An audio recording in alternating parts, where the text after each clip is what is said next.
Today, I have the pleasure of welcoming someone who I consider has become a friend of mine through working through this presentation, uh, Lisa Hanna. Lisa Hanna has 25 years of experience in the healthcare field as a registered nurse and infection preventionist in diverse settings, including the Washington State Department of Health, Healthcare Associated Infections and Antimicrobial Resistance program since 2019. She is going to present today on TB infection prevention and hospital settings. Thank you for joining us today, Lisa. Thank you. Happy to be here.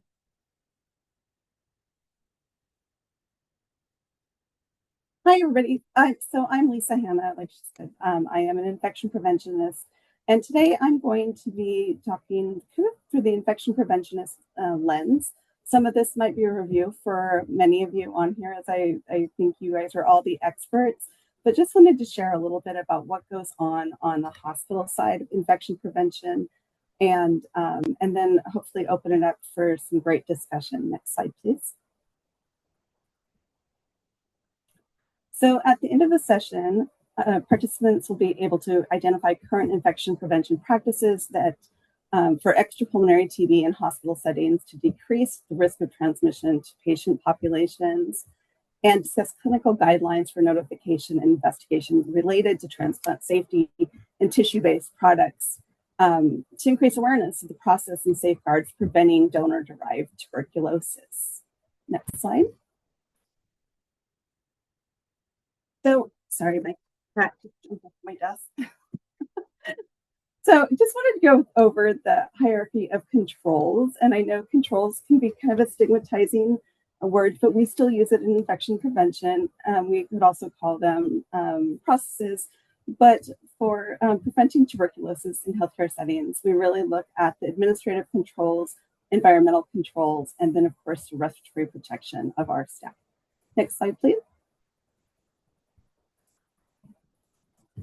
So for the administration of controls, really, that's where we're identifying a person in the facility, whether it's hospital or an outpatient facility, who is responsible for that TB infection control plan.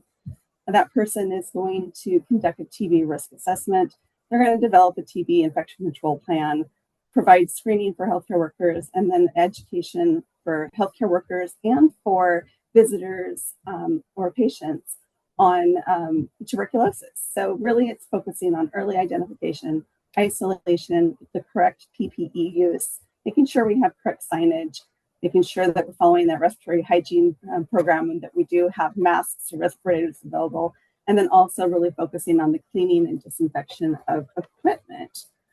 So really it's using the appropriate tools that we have to prevent tuberculosis before it even comes into the building. Next slide. For our environmental controls, that's really looking at trying to control that source of infection. We're looking at airflow, ventilation, knowing those air exchanges. And a lot of times this could be a team of people working on this. It could be an infection preventionist, an occupational health nurse, and then also working with your maintenance team or others that are responsible for maintaining these air exchanges. Next slide, please. So just a really quick review of our respiratory protection program, which is really the third key, making sure that we have a written program in place. These are our policies and procedures for using our respirators, making sure that we have a medical evaluation for all staff before they are fit tested, which is important. We all know, wearing that properly fit tested N95, that's going to fit well. And then making sure we go into the workers' education to ensure that people know how to use those respirators correctly, that the straps are in the right areas, that they're not adjusting or altering that respirator, and making sure they get a good seal and doing a seal check when they're putting that respirator on. Of course, then you have your record keeping. This could be coming from infection prevention. It could be occupational health, but making sure that we have those records up to date, that we know when people are due for their respiratory, their evaluation and to be refitted. And then, of course, we have program evaluation. So making sure our program's effective, up to date, And that kind of goes back into that TB risk assessment and infection or TB risk and infection control plan also. And I did go ahead and put a link to our Department of Health Respiratory Protection Program. It says for long-term facilities, but it's for all healthcare facilities. Next slide, please. So just quickly going over TB preparedness. So we very often use the Appendix B for TB risk assessments. And that's really going to look at, help determine whether or not we are at a high risk, low risk, medium risk. And also, I know there's some changes in the annual TB testing, but really taking a look at those numbers. And it's very important that we look at not only our national numbers, but also state level, county level, and really looking at the numbers of TB patients coming through our facilities. That really helps to drive the education and help staff to identify potential cases when they're entering care. Also really want to take a look at the number of airborne isolation rooms. Some of our facilities are older and may only have 1 or 2 isolation rooms. And then also just making sure that we've identified any kind of environmental controls needed. On the employee side, we're really going to make sure that we're doing that in baseline employee testing, and then of course retesting if there is an exposure, the follow-up that goes with that, and then making sure that our respiratory protection program is in place. Next slide, please. So some of the key areas for early identification is the prompt triage of patients. So identifying those potential patients, but knowing how likely is tuberculosis in your community. I've worked in areas where the number of tuberculosis cases were higher than in some of the others. And then also making sure that we're limiting transmission, making sure we're placing patients on the appropriate airborne infection precautions, evaluating for TB, checking those signs and symptoms, masking symptomatic patients, and then making sure that we can communicate that appropriate. So I just put an example of one of our airborne precautions signs that we have through Department of Health and the Washington State Hospital Association. Next slide, please. Just also wanted to talk about the discontinuing of airborne isolation precautions. So making sure that we have our sputum assessments are meeting CDC criteria, that we have 3 negative AFB smears, making sure the patient's been adherent to the tuberculation treatment, and there's evidence of clinical response. And then of course, discharging, making sure that we are coordinating with the health officer or anybody else to make sure that those patients are getting appropriate care when they need healthcare. Next slide, please. So just really quickly, again, I'm sure you guys all know this, but for airborne isolation practices, each room should be a single patient room, private bathroom. The door should be kept closed. Ideally, you're going to have an ante room where you can go in and shut that door, doff your PPE, and then enter the patient's room. Healthcare workers should wear a fitted NIOSH-approved N95 respirator, PAPR, CAPR, or equivalent respiratory protection. Of course, visitors coming in, they should be also offered appropriate PPE. And then again, proper signage is so important, and then making sure that there is a way to communicate that too. Making sure that if a patient is going to be leaving that room for any reason, that they are wearing the proper source control, and that wherever they're going in that facility also is ready to see that patient. Next slide, please.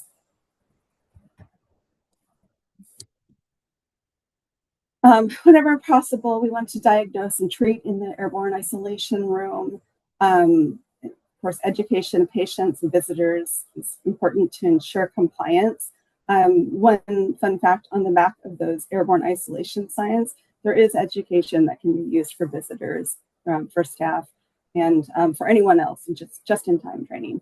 And then we also want to make sure that airborne isolation room is checked daily when in use and make sure that is documented also. Sometimes that might be the maintenance person, might be the IP that's surrounding, might be a charge nurse. Just an important thing that somebody's making sure that that room has the negative pressure. And then also you could also schedule patients with active TB disease. At the end of the day, trying to minimize potential exposures. And of course, if the patient is leaving the room, we're going to provide them with a surgical mask or source control when others are present.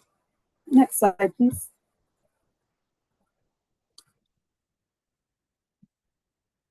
So when Lana asked me to talk about the transmission of extrapulmonary tuberculosis, this is actually something that I ended up doing a lot of research because I don't have a lot of experience with this, as do many of my colleagues.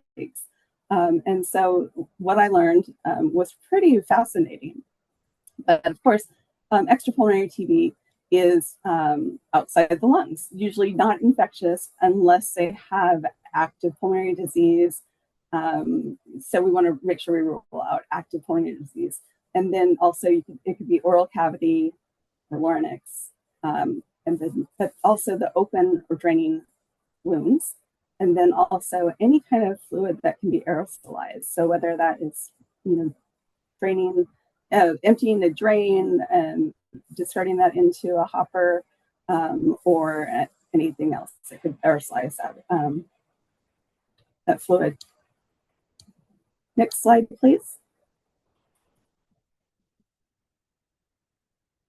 Okay, so one of the things that when I was talking with Lana is just looking at extrapulmonary TB and looking at the precautions. And I apologize, this doesn't have the transitions I was looking for, but can we just see well, we'll just go through it. So active pulmonary disease the patient should be put on airborne precautions until it's ruled out. If it is, if it's in the oral cavity or larynx, again, airborne precautions, aerosolized fluid, airborne precautions. But what about extrapulmonary disease with an open or draining wound? Would you use airborne or would you use contact? I think everybody agree, contact precautions. And again, that's really using the thought of standard precautions to anticipate the potential need for preventing staph from aerosolized fluid. And then of course, aerosolized fluid is airborne. Next slide.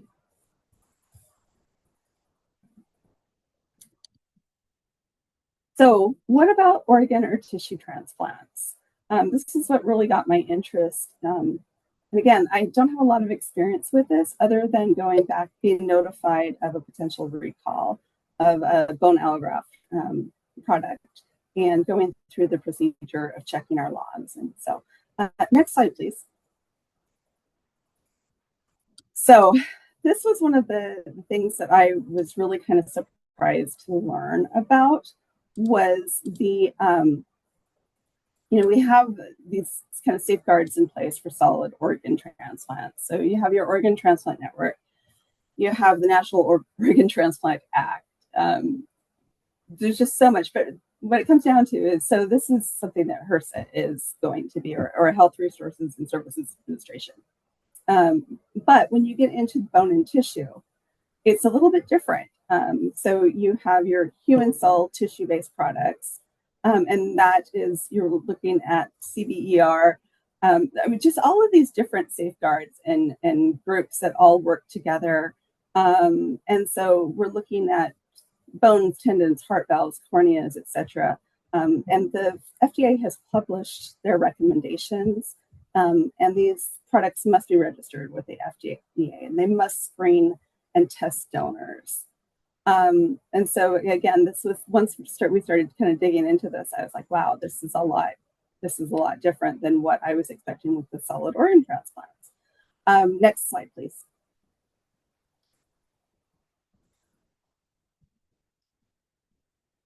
So with the screening of potential donors for bone and tissue, it's really important that we have a process for reviewing the medical records of these patients. So, looking for a positive TB test, something that would indicate a TB infection in the past, medical diagnosis, or do they have latent TB regardless of treatment?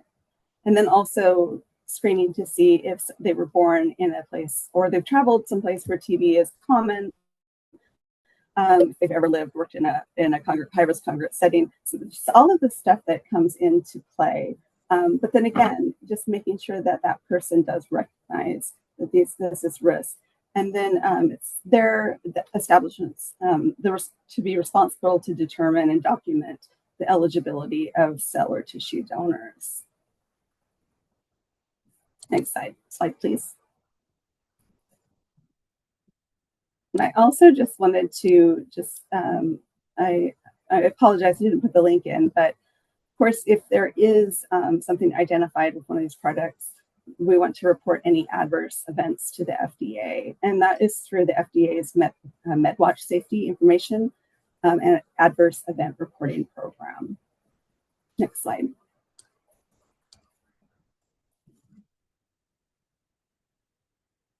So I did want to kind of review the public health response. So I've been working in public health for the past 6.5 years, but we definitely do, oh, thank you, Lana. We do, there is a process, and we could hear about this from different areas, but very often, if there is a patient that post-procedure has an adverse event, is diagnosed with tuberculosis, very often the local LHJ will contact the state, or a state will then contact CDC, the CDC will contact FDA, then we go to the tissue establishment, and then discussion goes to the healthcare facility. So there's different ways that we could go through this.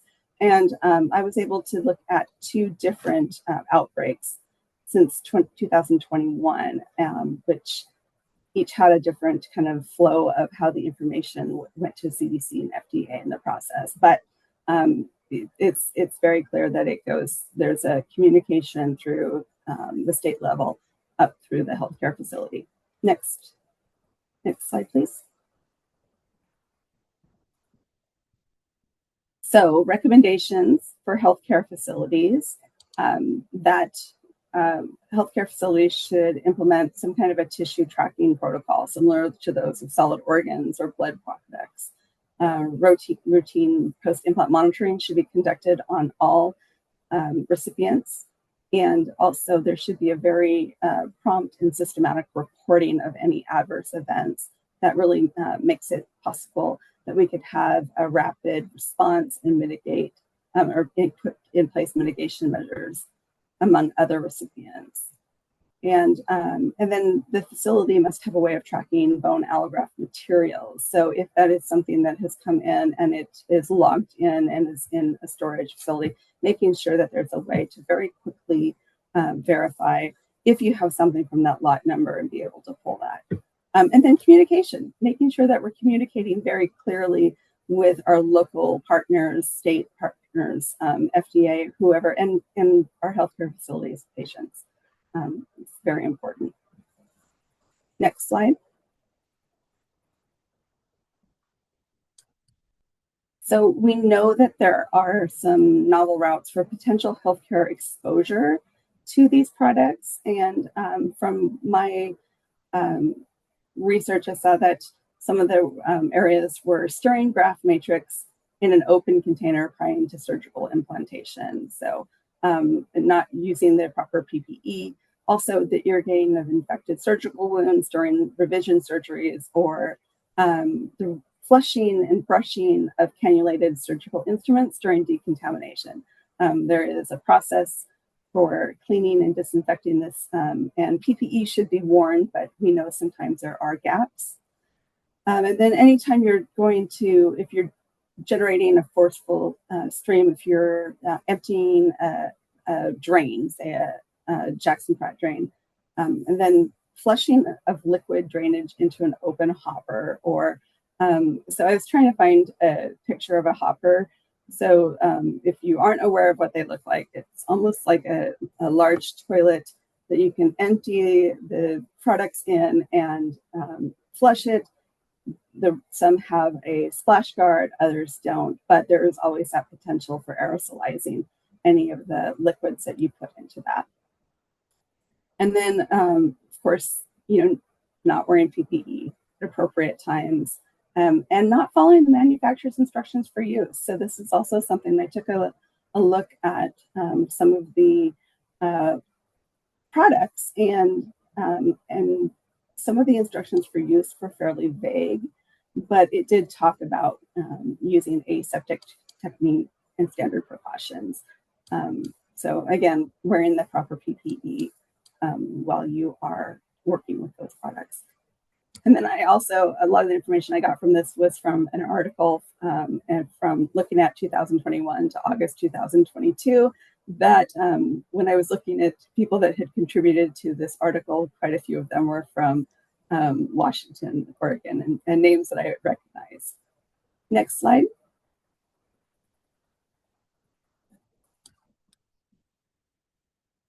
So actually, I was going to take this slide out, but again, at the infection prevention level, what I found is really making sure that people are aware of the manufacturer's instructions for use, using standard precautions, sterile technique while you are working with these products, and then ensuring that occupational health is involved if there is an exposure, so we can do the proper testing and tracking and follow up for those employees. Next slide, please. So my key takeaways from this was be aware of your facility's adverse event protocols, making sure that we place patients on airborne isolation until pulmonary TB is ruled out, and then of course using airborne isolation when performing any procedures that may produce aerosolization, but preventing those occupational exposures using standard precautions, sterile technique, and of course, always anticipating the local risk. And of course, you can contact your local health jurisdiction or the tuberculosis experts in your area for any support or guidance. Okay. Next slide, please. So I just wanted to throw this out there. I'm curious about what was done to prevent occupational exposures in any of the bone allograft outbreaks. If anyone here can speak to that, I would love to hear your experience in any comments. Great. Thank you, Lisa.